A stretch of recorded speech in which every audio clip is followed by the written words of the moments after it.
You ready? Ready? Give it up for Corr de Joch!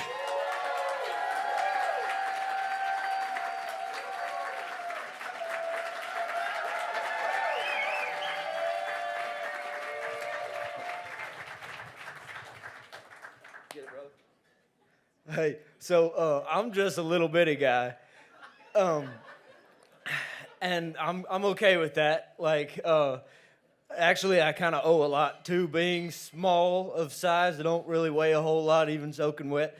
But if gravity had any more to work with, all the times that I've been hit by cars on my bike or bounced down stairwells or that cliff them rednecks threw me off of, I'd have been squished long ago. Not to mention all the little small places that I've been able to crawl through that saved my butt a few times too. So, I don't think that most fun-sized critters really have any issues about that. But this is a story about, okay, see, we all know that there is a breed of control freak that exhibits some sort of compensatory Napoleonic issues, right? Even if there's, 6'5", they're compensating for something. Anyhow, this is a story about Larry Short, who was 5'3", and really mad about it and had a 7-foot hate. He bought my apartment building when I was 19 in Carborough, North Carolina, which is a whole lot like West Asheville, is where the people who worked in Chapel Hill lived, right? At the time. But Larry had moved to town to flip houses and such, and was an unapologizing gentrifier who demonstrated how much he was not here to make friends with his license plate on his Jeep that said, "Love you too." There was a space between the "you" and the "two." He wasn't talking about the band. Larry was a jerk, man, and he liked it. He came to our building, and Lamar upstairs told me that he met him first. I wasn't home when he first came and announced that all of us trash were moving the hell out, and he was gonna renovate and rent it out to rich college kids, and for twice the rent. He didn't even say you could start paying twice the rent and stay. He was like, get out.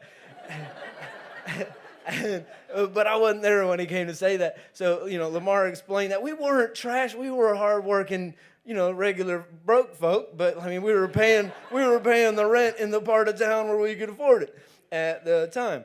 Anyhow, so I watched some people say "Hey man, you can't be throwing us out of our homes. We live here and stuff." And people get outraged and threw down with him and got evicted. And the sheriff came and took him away. And so I saw that coming when he came to my door. I kind of avoided him a few times. And then when he came to my door, I was kind of ready for him. Now, I've usually responded to control-type people by getting forehead to forehead with them. But in this case, I tried something different. When Larry Short came to the door, I was like, "Hey, man, you must be the guy that bought the building, right?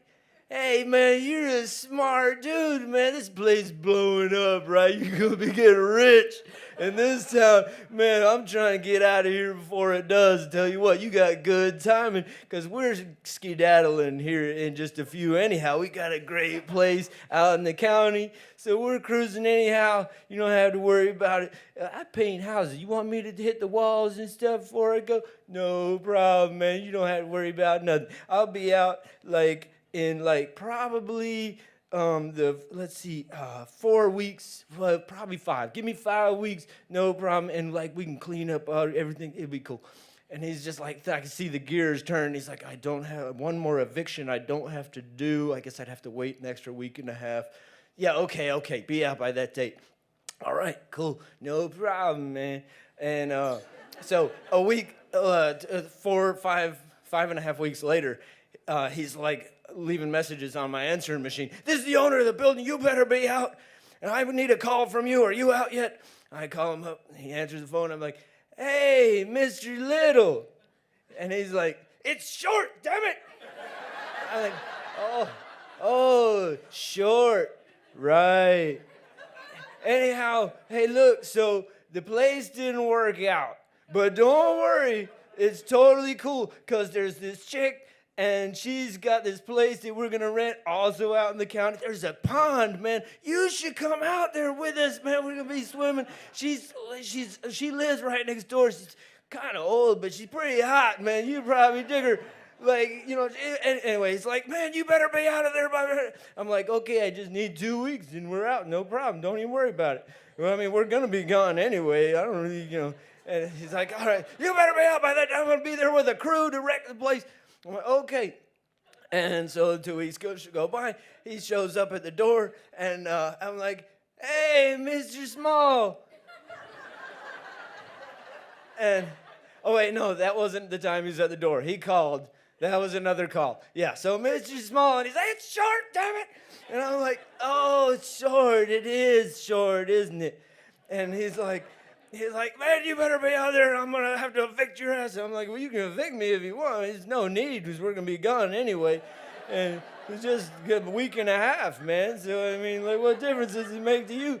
But, you know, do it if you like. I don't care. Anyway, no need for any trouble. So, okay, so we're cruising. We stripped this place down completely. We took the shelves, the light bulbs, the light switch covers. I'm 19. I'm a hateful little bastard. Stripped the floors, the paneling, everything. Just took it all, which was probably saving him a lot of work, but we were trying to make a point. And the last time he shows up at the door with a crew, I'm like, hey, Mr. Minuscule. And he's like, God damn it, you son of a bitch, I'm gonna kill it. And this crew had to hold him back and stuff. And I'm like, it's cool, man. Anyhow, you go ahead and evict us, and that means we got 30 more days. and we stayed another month, and when we finally left, the pit bull, Tana Sue, big sweet pit bull mama, looked at me as I carried the last load out of the living room. I'm like, come on, Tona. And she's like sitting in the middle of the living room looking at me like, and I'm like, come on, girl, we're leaving this place. We're never coming back. She's like, and she looks at me, best girl in the world. She never did anything bad in her life. She squats and makes a soft serve spiral snow cone in the middle of the living room and looks at me. I said, good girl, Tona. She wagged her tail. And we were gone. Thanks, y'all.